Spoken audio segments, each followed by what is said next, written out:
Hello everybody, Megazard and today I'm going to be reviewing the 5th episode of Fire Force called The Battle Begins. And if you hadn't already checked out my episode 4 review of Fire Force, you can go ahead and click that card in the corner to check that video out, and then come back and watch this video.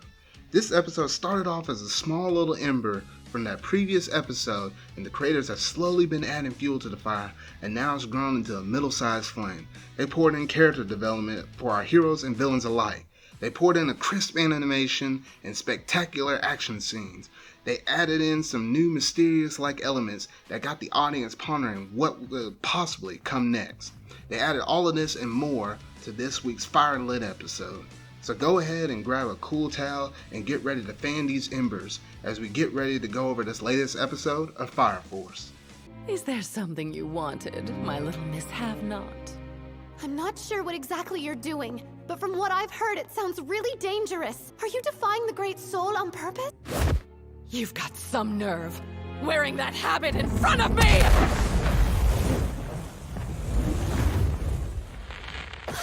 The sisters are used by the Fire Force as nothing more than window dressing. And you've devoted your life to that nonsense? Looks like you're just as foolish as you've always been.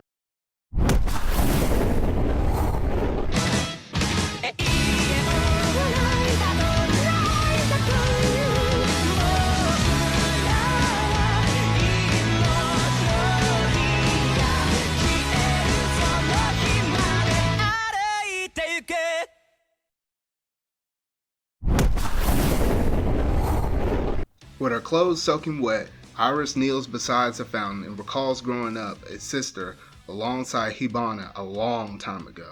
Shinra notices something is troubling her and does his best to encourage the sister. Captain Obi has a meeting with his team and reveals that the 8th will investigate the 5th company even if it leads to them coming to blows. Hinawa explains the situation and shoots Shinra when he gets distracted from the task at hand. Using his ignition ability as a second generation, Hinawa can manipulate bullets and made his shot non-lethal by weakening the gunpowder. After the meeting, Shinra and Hinawa discuss how Hibana mysteriously rose to the role of captain using her illegal research. The lieutenant stresses that Shinra and Arthur will be the key in the upcoming battle. Meanwhile, at Special Fire Force Company 5, Hibana experiments and enjoys torturing to capture Infernal Setsuo Miyamoto. Still uneasy, Sister Iris prays to the sun god in the cathedral while Shinra ponders his meeting with Hibana in bed. Arthur overhears him and they discuss what's been bothering Iris. They are interrupted by Maki, who asks where Iris has disappeared to. Alone, Sister Iris heads to the base of the 5th company and asks to see Hibana. Before long, Hibana strikes Iris in rage for suggesting she's abandoned religion with her dark dealings in infernal research. Hibana believes that there are only devils walking the earth, not gods, and she admits to completely abandoning the church. Hibana plans on using Iris to reel in the 8th company so she can eliminate them before they pose a threat. The conflict between the two companies immediately explodes as Shinra and the others barge in and combine to save the comrade.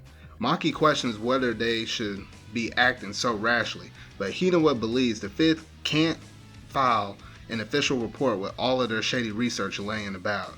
The lieutenant orders both rookies to go after Iris while he and Maki handle the welcome party. Hinawa uses his pyrokinetic bullets to take down the fire soldiers guarding the combine, clearing the path for the boys to infiltrate.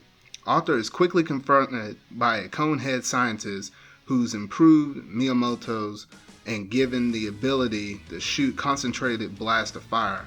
Although mostly unbothered, something appears off about Arthur. Toru Kishira uses the bubbles to launch a surprise assault on Hinawa and Maki.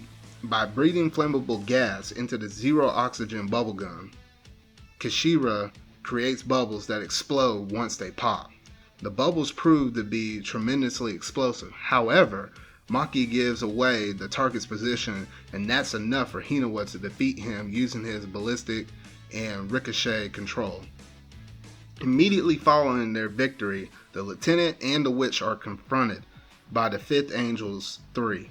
Conehead and Miyamoto appear to have the upper hand on the knight, but he remains confident. The princess learns of the attack and orders the destruction of the 8 companies so they won't stand in the way of her research. Arthur is overwhelmed and insulted by Miyamoto for being overconfident despite appearing so weak. The Night King appears powerless until he suddenly realizes he's been wielding the sword with his left hand. Now that's pretty dumb. He's a right-handed person and he was wielding the sword with the left hand. I don't know how in the world that happens, but okay, we're just gonna roll with it. After switching to his proper right hand wield, Arthur effortlessly slays Miyamoto in a violent flash. Conehead is amazed by the young knight's strength as Miyamoto is slain at last. Hinawa and Maki dispatch all of the Fifth Angel's 3 and discover there are more than 3 of them. While all of his comrades claim victory, Shinra arrives at Princess's castle. And that is it for the whole plot summary. So, this episode has had a bit of everything, from a good, interesting plot, mysteries waiting to be unraveled, as well as good, high-quality animation, action scenes, and everything else in between. But there's one thing I critically want to talk about, because for the most part, this whole entire episode was pretty straightforward, but this one thing I wanted to discuss real quick. And it seems like within this versus Special Fire Force Company 5 arc, we will finally get to see more character development for Sister Iris, as we get to see her in action because we got to see her in action from time to time, but she was mainly shown here or there, but didn't have a ton of interaction to the same degree as somebody like Maki, for example.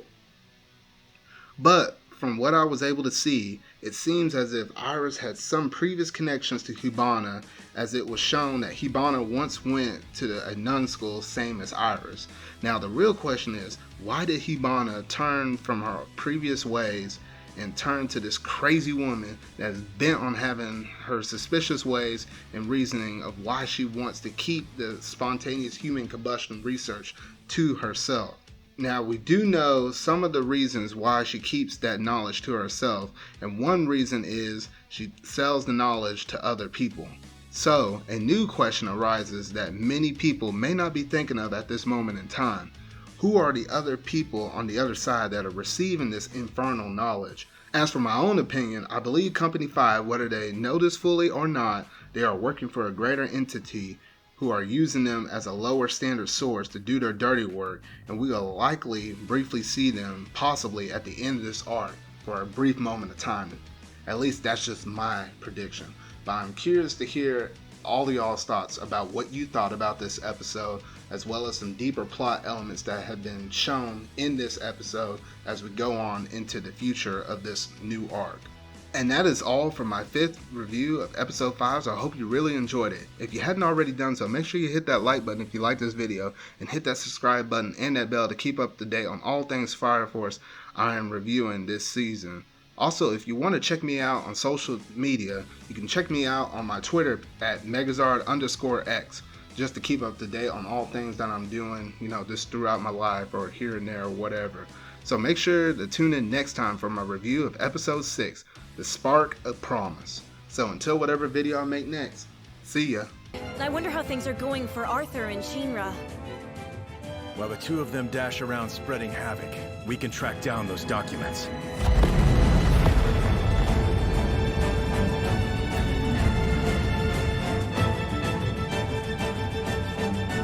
Here we go.